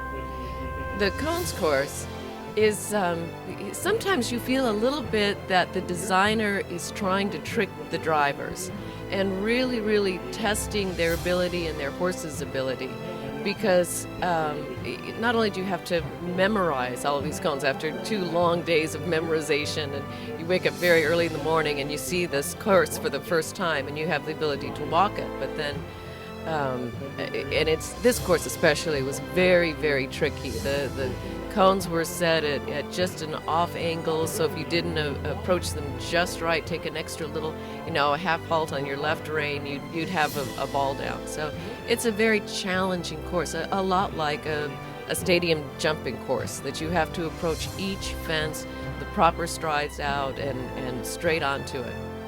Do you have any rituals or any good luck charms you take with you before you hit the course? No, perhaps I should. Not after today. You did spectacular. I don't think you need one. No, I'm really very fortunate and blessed. I have a great crew that kind of backs me up. I've got a great pit crew, and of course, the best thing of all, I have wonderful horses. I love my horses. They're really wonderful, and they're young. So as new as I am to this sport and as young as these horses are, I hope we keep going into the future. Closely on the heels of Miss D was Canada's Ray Fisher, who placed second in dressage. He had the #1 personal best in marathon, which had him in second place at the end of the 2 events. Ray took the best personal cones with just 6.01 penalties and time faults, but it was still 3.09 points separating him from Miss D Wrigley Miller. Ray takes second place in the division. Bob Giles, who in our interview said he was competing for the 58,000 names on the Vietnam Memorial, also had a good day at Live Oak. Starting off in 4th place after dressage, Bob came roaring back to take second in personal best marathon, which moved him into 3rd place after 2 events. Bob picked up 18.51 penalties in the cones test, more than he probably wanted, but it gave him a fine finish in 3rd place in a tough division. All of us here at Horse TV, Live Oak, and our viewers salute you, Bob, for your courageous service to our country and for dedicating your competition this week to the 58,000 soldiers' names on the Vietnam Memorial who gave their lives for our country. We're proud to have met you here and share your story with our global audience. David Getz, who started off with a 5th place finish in dressage, never quite got the traction he needed in marathon and stayed in 5th place in personal best marathon and after 2 rounds. Although he had the 2nd best individual finish with just 9.78 penalties in the cones course, David finishes the day in 4th place overall.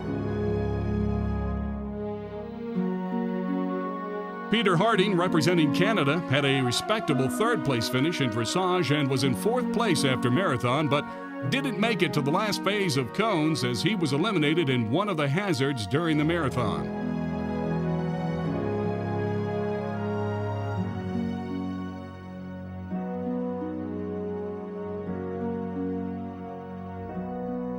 In intermediate horse teams, Wendy Ying was the only competitor in this division. She had a respectable 69.20 score in her dressage test, followed by 149.66 penalties in her marathon, giving her 218.86 penalty points at the end of 2 phases.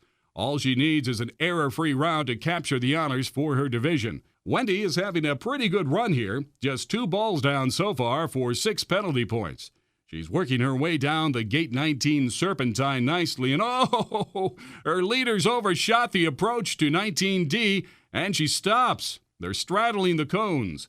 She backs up, pulls forward through the gate, and there's the elimination bell.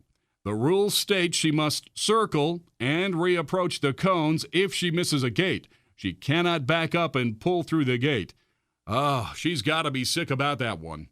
This 19D gate has been unlucky for Wendy and Paul Martin, who also was eliminated when he missed this one. And like we said, being the only competitor in a division is no guarantee you'll take top honors. You have to be flawless and mistake-free in each of the 3 competitions. The competition was tight within the advanced single pony division. Susie Stafford, leading going into the cones competition, had 6.11 penalties in her run, but that was all she needed to hold off Sarah Schmidt, who racked up 13.31 penalties for a 7th place cones finish, but giving her the number 2 spot for the event. Sherry Dolan, holding on to 3rd place at the end of 2 phases, scored 4th in cones, but that was good enough to keep her in 3rd place at the end of the competition. Leslie Brindle incurred only 6 penalties in her cones run, which was 2nd best for individual performance, and that moved Leslie up into a 4th place finish. Phyllis Gruppe, who was holding on to a 4th place at the end of 2 events, scored 9.96 penalties in her cones run, dropping her back 1 notch into a 5th place finish for the event.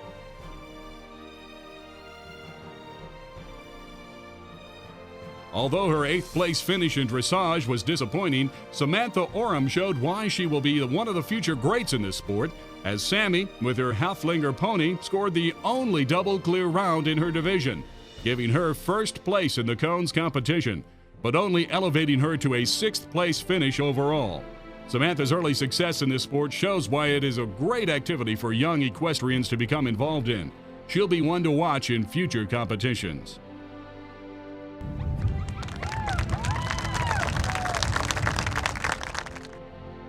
Dale Govis, who was running a coincidental string of 7th place finishes for the individual events, broke her trend and scored 6th in the individual cones performances, and that gave her, yep, you guessed it, a 7th place overall finish for the event. Pixie Keating, who was 8th at the end of 2 phases, stayed even despite having 32.31 penalties in the final phase of the competition.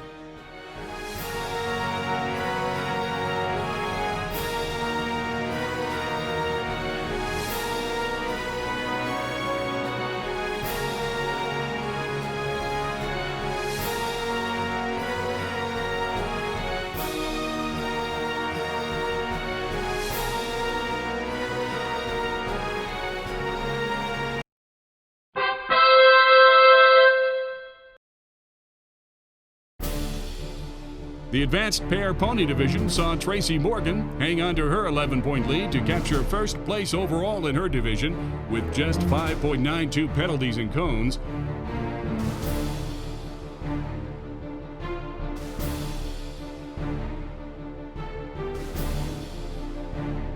Miranda Cadwell had the best individual cones performance with just 3.67 penalties, but not enough to close the gap with Tracy.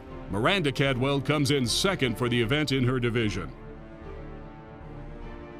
Boots Wright, who was holding down 2nd place for the first 2 phases, picked up 18 penalties in her cones course, which slipped her back a notch into a 3rd place finish for the event. Katie Whaley moved up a slot from 5th place after dressage and marathon to close out her event with a 4th place finish.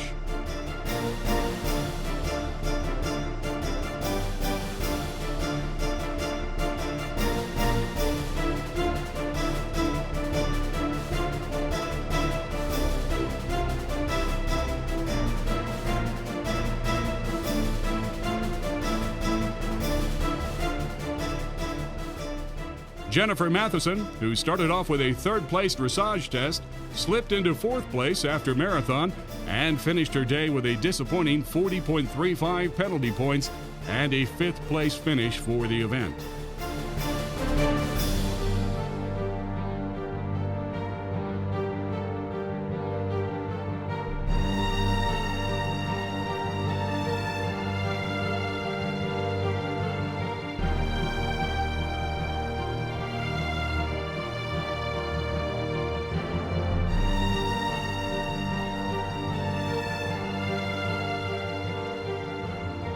FEI Advanced Pony Team saw consistent leader Allison Stroud maintain her margins over Elizabeth Keithley for all three phases of the competition. Allison incurred just 9 penalty points in her cones run, while Elizabeth took on 15.90 penalties. At the end of the day, the two competitors were separated by 32 points, with Allison Stroud taking the honors for her division.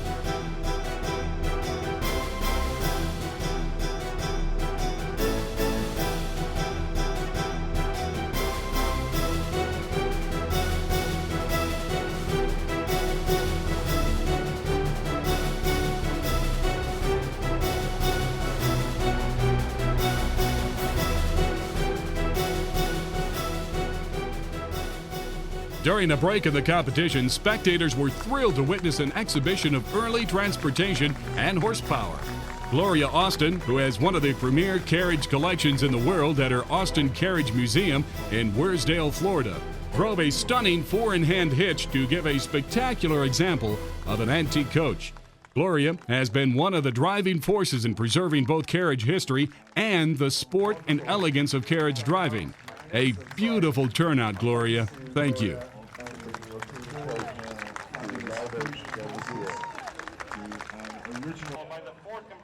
Following Gloria around the ring are several fine examples of early automobiles also on display here as part of this premier event. These will undoubtedly bring back some memories.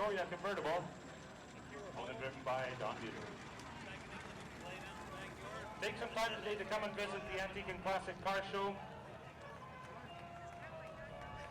You get a chance to vote over there. Best of show is not a classic.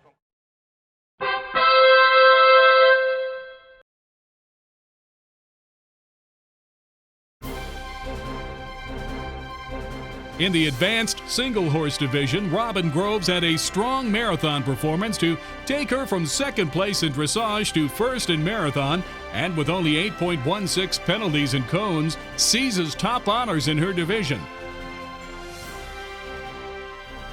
Donna Crookston, who placed third in dressage, stayed even throughout the marathon, and with only 3 penalty points in her cones run, moved up into second place for the event.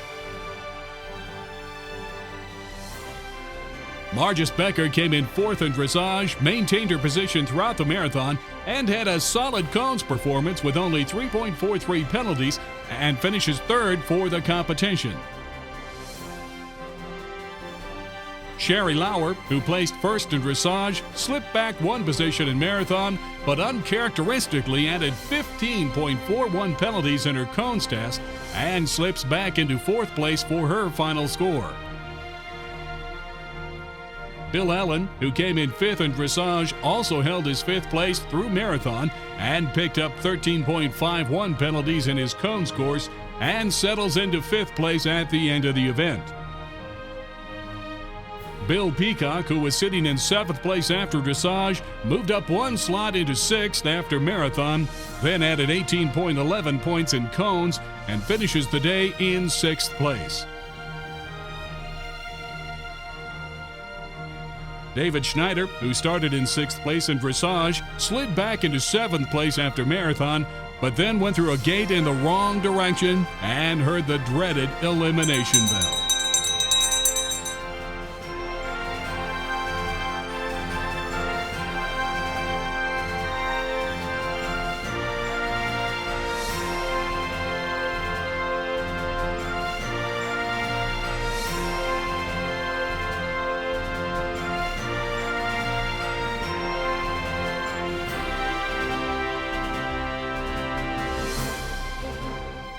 The advanced pair horse division saw Larry Poulin jump out ahead with a commanding lead and his undefeated dressage score of 40.83, which set the benchmark for the entire event.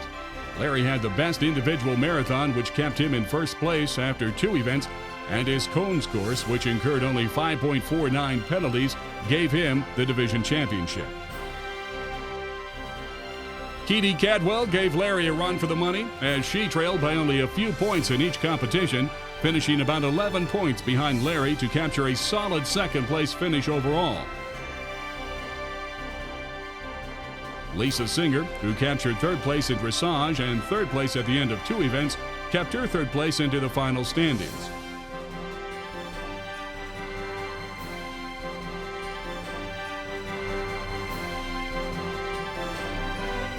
Fourth place will go to Fritz Gruppe, who picked up 28.08 penalty points in the cones course, but held on to his 4th place position for the entire event.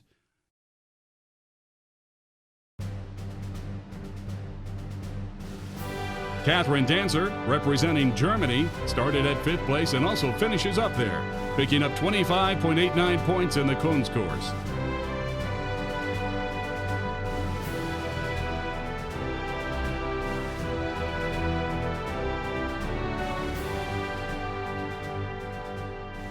Closing out the division is Alan Olson, who had the 4th best cones, but that wasn't enough to move him out of 6th place. Interestingly enough, this entire division maintained its 1st through 6th placings for the entire event, the only division to do so. Now that's tight competition.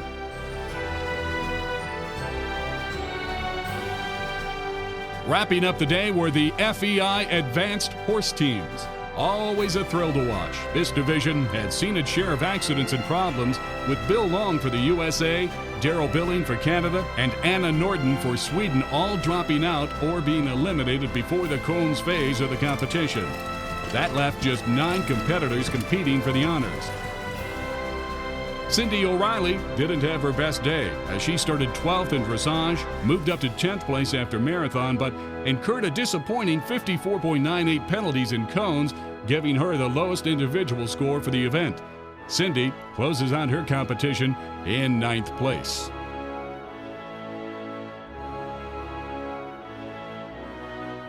Casey Zubek, who started off in 11th place in dressage, quickly moved up the leaderboard into 8th place by the end of marathon.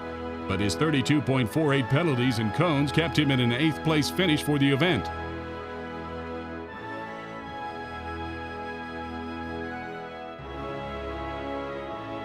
Mike McLennan had a pretty good start in 5th place in a crowded field and had the 4th best individual marathon in a competitive and experienced field. Picking up 33.25 penalties in the cones competition didn't help, and Mike finishes up the competition in 7th place overall.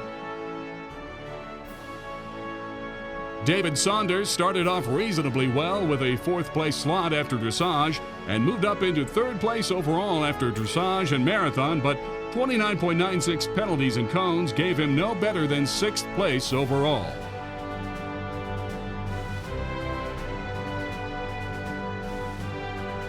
Gary Stover had an interesting competition, getting into the middle of the pack early with a 6th place finish in dressage. He then slipped down into 9th place overall after 2 events, but incurred just 9 penalties in cones, moving him up into 5th place at the end of 3 competitions. Gavin Robson, representing Australia, started off with a strong early placing in dressage to take a solid 2nd place start. His 8th place individual performance in marathon dropped him back 3 placings to 5th at the end of 2 events, but he picked up ground with just 23.14 penalties in cones to finish out a strong 4th place at the end of the event. Deb Latterout showed us it's not over until it's over when she scored a disappointing 10th place in dressage, then had the 3rd best individual marathon to move her up 3 places into 7th place at the end of 2 phases. Picking up only 12 penalty points in cones, Deb captures 3rd place honors for herself and Canada in a very competitive division.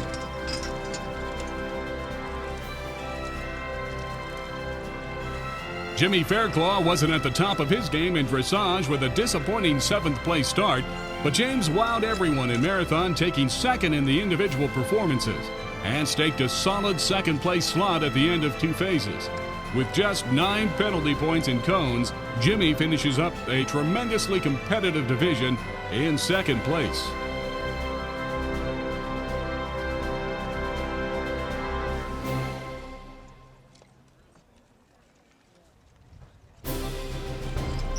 Chester Weber brought his game plan to the event and executed it perfectly when he took a commanding lead in the dressage competition with his 43.52 score and nearly flawless performance.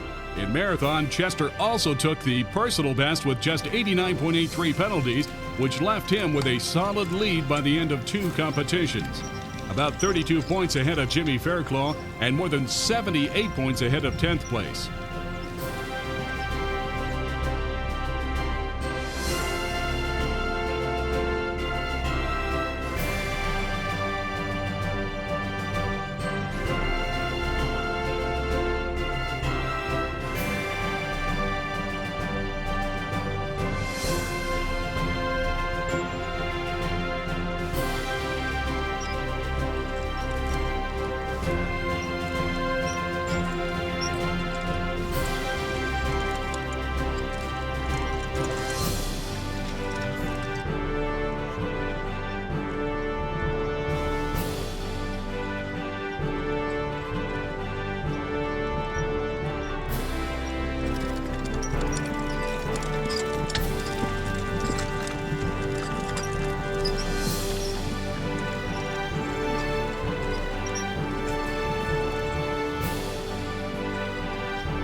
Cheating Chester out of a double clear round was 1 ball down for just 3 penalty points and a final score of 136.35, a commanding 38-plus points ahead of second place Jimmy Fairclough.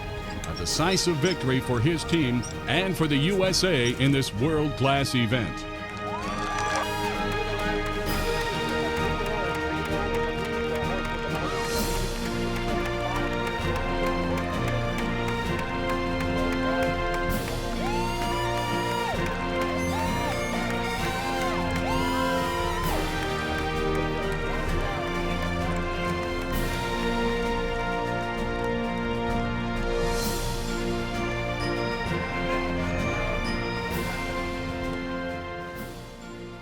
I'm here with Chester Weber. I understand, the Tiger Woods of the driving sport. Is that correct? Oh, thanks. It's flattering.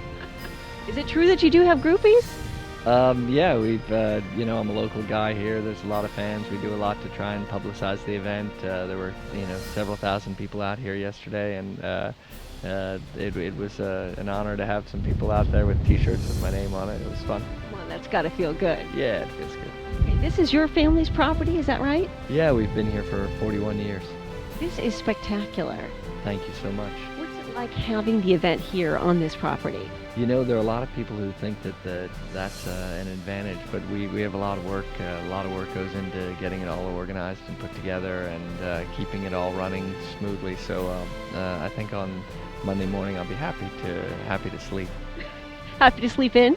Yeah, I think so. I was up this morning quite early, and it takes a lot of work to concentrate on my own sport as well as trying to be worried about everybody else's as well.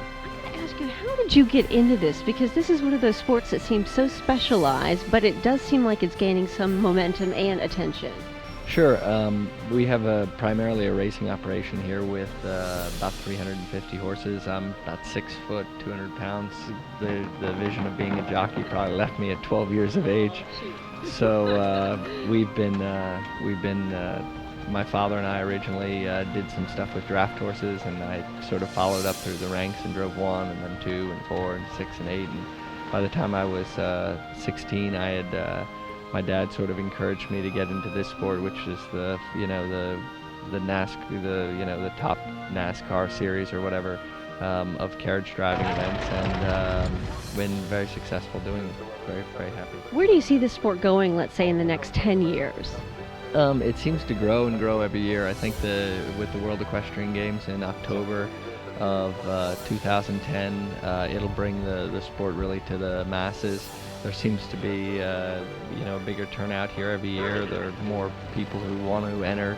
We stopped the entries at about 85 participants, and every year we seem to have more than 100 people trying to get in there. Okay, Chester, what do you love about this sport, and what do you hate about it? There's something that's driving 4 horses and trying to get the whole team to work together in a harmonious manner that's super rewarding when it's going well and fun. Yesterday in the cross country, the team ran really good. I had one young horse in, he did really well, so that's certainly the rewarding part. What I hate about it, I don't know. I'm a Florida guy. Usually every other year when we have a big championships, I spend 3 months in Europe, and I probably hate those days out there training when it's pouring rain for a week. Because here in Florida, you can't deal with the weather if it dips below 60. Yeah, it's tough. I edit my training schedule here to in the winter time. I start training at 10, and as long as it's sunny, it's fine. I got to ask you, do you have any rituals or any good luck charms that you take with you at these events? St. Paddy's Day was at the beginning of the week, and I have sort of an Irish friend, and she of course brought me this little St. Patrick's Day teddy bear thing, and he's been with me the whole week. Bringing you much luck, I assume. I hope the luck of the Irish is with me today. All right, Chester, good luck to you. Thanks. Thank you so much. Andrea Jackson here with Chester Weber at Live Oak. The award ceremonies for each division are the culmination of months of long, hard work. Training, discipline, and practice for the 76 competitors at this year's Live Oak Combined Driving event. The rewards are not financial. They are more a recognition that the hard work and training of these equine athletes and the mental preparation of the drivers and navigators have been validated in one of the toughest forms of equestrian competition. This rapidly growing sport knows no real age limits, as everyone from teenagers to seniors enjoy and participate in this sport. While the Live Oak CDE showcases competitors in the upper levels of the sport, intermediate and advanced levels, the discipline also offers training level and preliminary level where anyone can learn the basics and get their feet and hoofs wet while they improve the skill levels of both the horse and the driver. This is also a great couple sport where teamwork is essential between the driver, navigator, and horses. Want to get involved in this sport? There are many sources for more information about combined driving and many regional and local driving clubs where enthusiastic drivers will help people get started. The American Driving Society is an excellent resource for all things driving related and sponsors many clubs and driving activities around the country. The Carriage Association of America, with headquarters at the Kentucky Horse Park, is also an excellent resource for driving information. If you are interested in carriage driving and combined driving events, probably the best advice we can offer is to invest in the training for yourself, your horse, and look for proper and safe harness and driving vehicles. The ADS and the CAA can direct you to local trainers, qualified drivers, and quality equipment providers who can get you started safely and with the right equipment and the right training. There is so much to see here at Live Oak, we probably can't do it justice, but let's just take a quick recap of the sights and scenes here over the past few days that made this event so special.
fast to win here, that's for sure.